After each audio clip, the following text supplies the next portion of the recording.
हाँ भाई, देखिए पिछली क्लास में आपको दीर्घवृत्त की थ्योरी मैंने पढ़ा दी थी। दीर्घवृत्त के अंतर्गत फर्स्ट एक्सरसाइज की जो थ्योरी है वो मैंने आपको कंप्लीट कर दी थी। अब उसका एग्जाम्पल नंबर 1 अपन डिस्कस कर रहे हैं। एग्जाम्पल नंबर 1 जो है उसमें आपको दीर्घवृत्त का एक समीकरण दे रखा है। दीर्घवृत्त का समीकरण दे रखा है आपको 9x² plus 5y² minus 30y बराबर 0। और इसमें आपसे कहा गया है कि इसका लेटस रेक्टम निकालो। एक तो हमें क्या बताना है, इसका नाभिलंब बताना है। नाभिलंब बोले तो लेटस रेक्टम। एक हमें इसकी बतानी है उत्केंद्रता। उत्केंद्रता बोले तो इसेंट्रिसिटी हमें इसकी बतानी है, ठीक है ना। और एक हमें इसकी बतानी है फोकी बोले तो नाभि। और हमें बतानी है length of axis. Length of axis, अक्षों की लंबाई बतानी है। दीर्घ अक्ष की लंबाई और लघु अक्ष की लंबाई कितनी कितनी होती है ये हमको यहां पर बतानी है। तो इन चीजों को कैसे हम लोग समझाएंगे उस चीज को अपन लोग यहां पर ध्यान दें। तो यहां पर सोचिएगा, समझिएगा कैसे इन चीजों को अपन ध्यान देंगे। यहां पर देखो जो एलिप्स का समीकरण दे रखा है और एलिप्स के समीकरण से ये सारी चीजें निकालनी है। तो सबसे पहला काम तो है हमें इस समीकरण को स्टैंडर्ड फॉर्म में लेकर के आना है। किस में लेकर के आना है? स्टैंडर्ड फॉर्म में। और दीर्घवृत्त का जो मानक रूप होता है वो क्या होता है? x² बटे a² प्लस y² बटे b² बराबर 1। दीर्घवृत्त का मानक रूप क्या होता है बेटा? x² बटे a² प्लस y² बटे b² बराबर 1 होता है। तो उस फॉर्मेट में ये कैसे आएगा? उस फॉर्मेट में लाने के लिए 9x², ये जो बाई में देखो द्विघात है, इन दोनों में से 5 कॉमन ले लिया तो ये हो गया y² माइनस के 6y बराबर 0। अब इसको हम होल स्क्वायर बनाएंगे। तो होल स्क्वायर बनाने के लिए हमने क्या किया, इसको y² माइनस 6y, इसमें y का गुणांक कितना है? 6, और 6 का आधा कितना हो जाएगा? 3, 3 का वर्ग हो जाएगा 9। तो y के गुणांक के आधे का वर्ग 9 जोड़ दिया और 9 हमने घटा दिया और बराबर में कितना लिख दिया? 0। अब ध्यान से देखें तो ये y² माइनस 6y प्लस 9 ये क्या हो जाएगा बेटा? y माइनस 3 का होल स्क्वायर हो जाएगा। तो ये हमारे पास हो गया 9x² प्लस 5 इंटू ये हमारे पास हो गया y माइनस 3 का होल स्क्वायर, और 5 को इस माइनस 9 से गुणा करेंगे तो माइनस 45 बराबर हमारे पास आ गया 0। अब माइनस के 45 को अपन बराबर में ले जाएं तो ये हमारे पास हो गया 9x² plus 5 into y minus 3 का होल स्क्वायर बराबर कितना हो गया? 45। अब इसमें बराबर में जो दीर्घवृत्त का जो मानक रूप होता है उस दीर्घवृत्त के मानक रूप में बराबर में कितना होता है? 1 होता है। x² बटे a² प्लस y² बटे b² बराबर 1 के रूप में होता है। तो बराबर में 1 लाने के लिए इस 45 का देना पड़ेगा भाग। तो ये हो जाएगा x² बटे 5 और प्लस ये हो जाएगा y माइनस 3 का होल स्क्वायर बटे 9 बराबर में 1। अब यहां पर देखिए इसको स्मॉल x बराबर लिख दें कैपिटल x और स्मॉल y बराबर लिख दें कैपिटल y। तो ये समीकरण आपको नजर आएगा ऐसे, x² capital x² upon 5 plus capital y² upon 9 बराबर 1। और इस तरह से जब ये समीकरण आएगा तो इसमें देखो x² बटे a², तो a² का मान कितना हो जाएगा? 5 और b² का मान हो जाएगा 9। मान ले तो a का जो मान है वो √5 हो जाएगा और b का जो मान है वो आपके पास 3 हो जाएगा। अब यहां पर ये बताइए a का मान ज्यादा है कि b का मान ज्यादा है? a और b के मान में किसका मान ज्यादा है, किसका मान कम है? बताइए।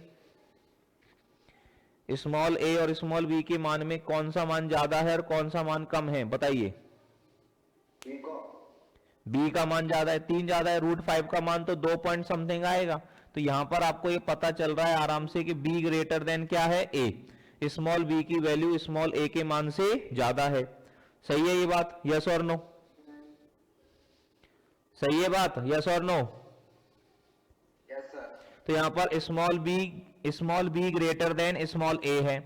अब स्मॉल b का मान जब स्मॉल a के मान से ज्यादा है यहां पर, तो इसको अपन लोग क्या करेंगे? a बराबर √5 हो गया, b बराबर हमारे पास 3 हो गया। यहां पर सबसे पहले तो लिखना है नाभिलंब। तो नाभिलंब की लंबाई कितनी होती है? नाभिलंब की लंबाई बोले तो लेटस रेक्टम की लंबाई कितनी पढ़ी है हमने? नाभि लंब की लंबाई कितनी, अब एक बी का मान ए से ज्यादा है तो बी ग्रेटर देन ए के लिए नाभि लंब की लंबाई क्या बताई थी, बताओ मैंने, बी का मान ए से ज्यादा है तो उस कंडीशन में नाभि लंब की लंबाई क्या आई थी, ये हमने बताई थी 2a स्क्वायर अपॉन बी। अगर a का मान b से ज्यादा है तो नाभि लंब की लंबाई बताई थी 2b स्क्वायर अपॉन a, और b का मान a से ज्यादा है तो नाभि लंब की लंबाई का सूत्र क्या बताया है, 2a स्क्वायर अपॉन b। सही है बात, यस और नो, सही है भाई। अब यहां पर जब मान लगाएंगे तो a स्क्वायर का मान कितना हो जाएगा 5, तो 2 इंटू 5 और अपॉन में b का मान 3, तो नाभि लंब की लंबाई तो हो जाएगी यहां पर 10/3। उत्केंद्रता निकालने के लिए यहां पर हमने एक रिलेशन पढ़ा था कि b का मान अगर a से ज्यादा है, b का मान अगर a से ज्यादा है तो यहां पर a b में क्या रिलेशन पढ़ा था, a स्क्वायर बराबर b square into 1 minus e square. Small b में स्मॉल a स्मॉल b और स्मॉल e में यही रिलेशन बताया था हमने, यस और नो।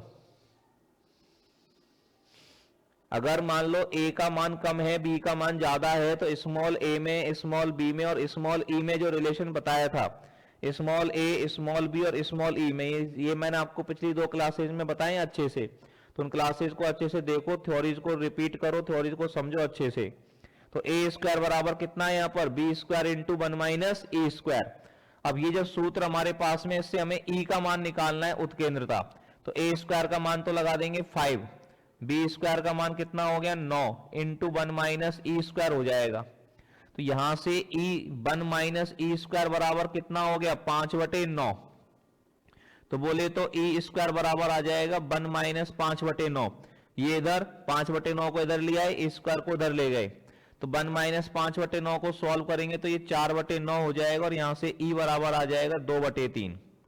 तो इस दीर्घवृत्त की जो उत्केंद्रता है, इस दीर्घवृत्त की उत्केंद्रता E बराबर कितनी हो गई 2/3 हो गई। बात समझ में आ गई सबको, यहां तक की बात। अब उत्केंद्रता का मान हो गया E बराबर 2/3, नाभि लंब की लंबाई आ गई, नाभि लंब की लंबाई हो गई, उत्केंद्रता हो गई। अब सबसे पहले यहां पे देखते हैं दीर्घ अक्ष की लंबाई। दीर्घ अक्ष को बोलते हैं मेजर एक्सिस, दीर्घ अक्ष बोले तो major axis. Major axis 2a होगी या 2b होगी बताओ, यहां पर b का मान a से ज्यादा है तो मेजर एक्सिस 2a होगी या 2b होगी बताओ। दीर्घ अक्ष की लंबाई क्या होगी 2a या 2b, बोलिए। अगर b का मान a से ज्यादा है तो मेजर एक्सिस की लंबाई, दीर्घ अक्ष की लंबाई बताई थी आपको 2b, क्योंकि 2b का मान ज्यादा होगा और b का मान कितना है 3, तो 3 दूनी 6, मेजर एक्सिस हो जाएगी 6। और माइनर एक्सिस लघु अक्ष की लंबाई, लघु अक्ष की लंबाई माइनर एक्सिस कितनी हो जाएगी 2a, और a का मान कितना है √5, a का मान है √5, तो माइनर एक्सिस की लंबाई लघु अक्ष की लंबाई हो जाएगी 2√5। सही है बात, यस और नो, ठीक है ना। तो मेजर एक्सिस की लंबाई तो हो गई 2b बराबर 6 और माइनर एक्सिस की लंबाई हो गई 2a बराबर √5। कोई दिक्कत कोई तकलीफ किसी को इसके अंदर भाई, हाँ जी, इसके अंदर कोई दिक्कत, यहां तक कोई समस्या, बात समझ में आ गई। नाभि लंब की लंबाई, उत्केंद्रता की लंबाई और अक्षों की लंबाई। अब इसमें नाभि के निर्देशांक और निकालने हैं, तो नाभि के निर्देशांक कैसे निकलेंगे वो जरा देखते हैं। नाभि के निर्देशांक क्या बताए थे मैंने आपको, ये बताओ आप। b का मान अगर a से ज्यादा है तो उस कंडीशन में नाभि के निर्देशांक क्या बताए थे, नाभि के निर्देशांक मैंने बताए थे आपको b का मान a से ज्यादा होने पर, a बराबर यहां पर √5 हो गया, b बराबर 3 हो गया। नाभि के निर्देशांक हमने बताए थे इस कंडीशन में 0, ±be, यस और नो। b का मान अगर a के मान से ज्यादा है, b ग्रेटर देन a है, तो नाभि के निर्देशांक क्या बताए थे 0, ±be, बताए थे कि नहीं बताए थे भाई, बोलो भाई। है ना, तो बोला करो यार, इसे रेस्पॉन्स किया करो, इसे सुट्ट सुट्ट मत बैठो बिल्कुल, ताकि क्योंकि हाँ एक्टिव नहीं रहोगे तो बात कैसे समझ। तो नाभि के जो निर्देशांक होंगे, नाभि के निर्देशांक होंगे 0, ±be। अब नाभि के जो यहाँ पर देखो, जो ये जो मान आते हैं ना, जो कैपिटल एक्स कैपिटल वाई मान है, तो ये capital X comma capital Y के मान आएंगे इससे। किसके मान आएंगे? कैपिटल एक्स कैपिटल वाई के। और आंसर देने होते हैं स्मॉल एक्स स्मॉल वाई में। तो capital X comma capital Y बराबर 0 कॉमा प्लस माइनस बी, तो कितना है 3। और अभी ई का मान कितना निकाला था हमने? उत्केंद्रता ई बराबर कितनी निकाली थी अभी? 2/3। तो 3 से 3 कट जाएगा, तो कैपिटल और कैपिटल एक्स का मान तो स्मॉल एक्स के बराबर ही है। कैपिटल वाई का मान है स्मॉल वाई माइनस 3 बराबर कितना हो जाएगा? 0 कॉमा प्लस माइनस 2। अब x बराबर तो 0 ही है, y माइनस 3 बराबर प्लस माइनस 2 है।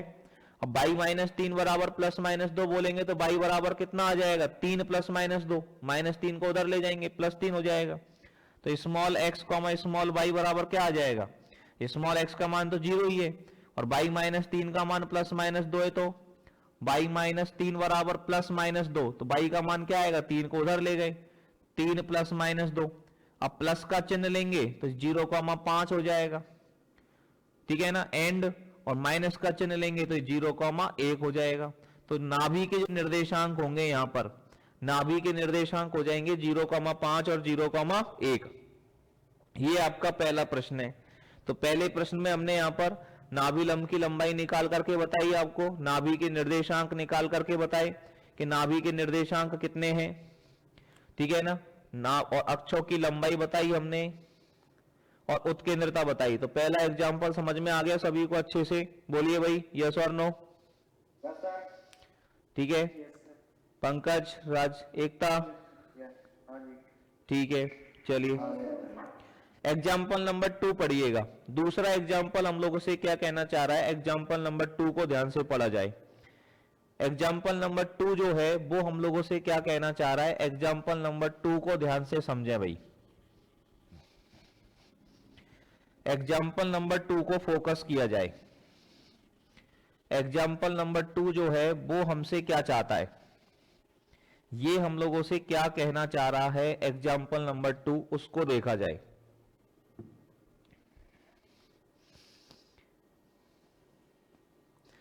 एग्जाम्पल नंबर 2 जो है ये हमसे कहना चाह रहा है, find the eccentricity of the ellipse whose latus rectum is half of its minor axis.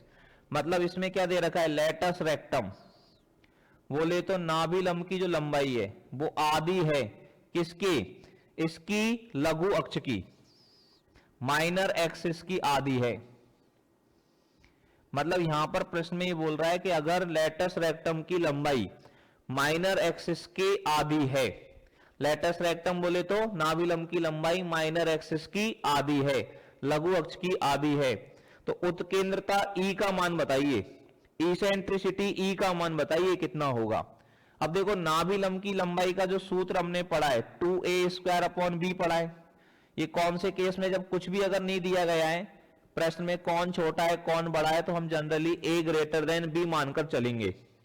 अगर प्रश्न में ये बात क्लियर नहीं की गई है कि कौन छोटा है और कौन बड़ा है, तो कौन सी बात हम लोग लिखेंगे यहाँ पर, तो उस कंडीशन में हम लोग लिखेंगे कि स्मॉल a का मान स्मॉल b से बड़ा है।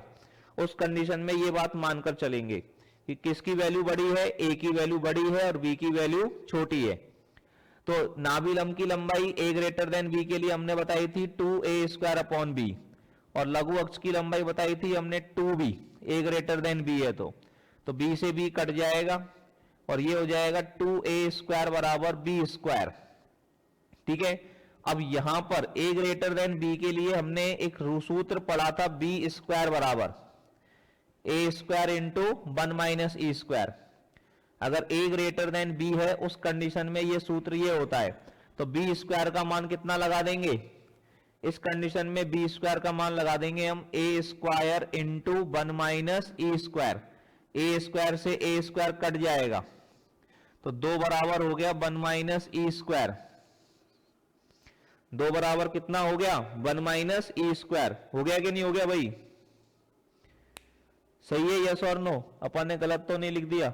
ये अपन ने थोड़ा सा गलत कर दिया भाई। यहां पर a b में नाभि लंब की लंबाई थी 2b² a, ये अपन गलती कर देते हैं भाई। ए ग्रेटर देन बी के लिए अपन जब बात कर रहे हैं तो ए ग्रेटर देन बी के लिए नाभि लंब की लंबाई कितनी होती है 2b² अपॉन ए। तो एक बी से एक बी कट जाएगा तो ये 2b बराबर ए आएगा और 2b बराबर ए आएगा, दोनों तरफ वर्क करेंगे तो 4b² बराबर a² हो जाएगा। और यहां पर हमने सूत्र पढ़ा है b² बराबर a² इंटू 1 माइनस e²। थोड़ा सा ध्यान दीजिए भाई, सूत्रों को याद करिए, आप लोगों को ध्यान नहीं है बिल्कुल भी, ठीक है ना। तो b² का मान कितना है a² इंटू 1 माइनस e², ये मान यहां पर लगा दीजिए। तो 4b² का मान कितना लगा दोगे a² इंटू 1 माइनस e² बराबर a²। a² से a² कट गया, 4 से अंदर गुणा करेंगे 4 माइनस 4 e² बराबर कितना हो गया 1। इसको इधर ले जाओ, इसको इधर ले आओ तो 3 बराबर हो जाएगा 4e²। 3 बराबर कितना हो जाएगा 4e²। तो e² बराबर कितना हो जाएगा 3/4 और e का मान कितना आ जाएगा √3/2। अंडर रूट ले लेंगे तो उत्केंद्रता e का मान यहां पर जो है वो कितना आ जाएगा √3/2 के बराबर आ जाएगा, अगर नाभि लंब की लंबाई लघु अक्ष की लंबाई की आधी है तो। यदि लेटस रेक्टम की जो लंबाई है वो अगर माइनर एक्सिस की आधी है तो इसेंट्रिसिटी ई का मान किसके बराबर आ जाएगा √3/2 के बराबर आ जाएगा। आ जाएगा कि नहीं आ जाएगा भाई, यस और नो, सही है बात, कोई दिक्कत, सबको अच्छे से समझ में आ गई। चलिए अब इसका लास्ट एग्जांपल है एग्जांपल नंबर 3। उसके बाद फर्स्ट ए एक्सरसाइज जो है वो हमारी पूरी हो जाएगी। फर्स्ट ए एक्सरसाइज में 3 ही एग्जांपल हैं, 2 अपन कर चुके हैं। तीसरा एग्जांपल जो है फर्स्ट ए एक्सरसाइज का, ये हमसे क्या कहना चाह रहा है इस बात को अपन लोग समझते हैं।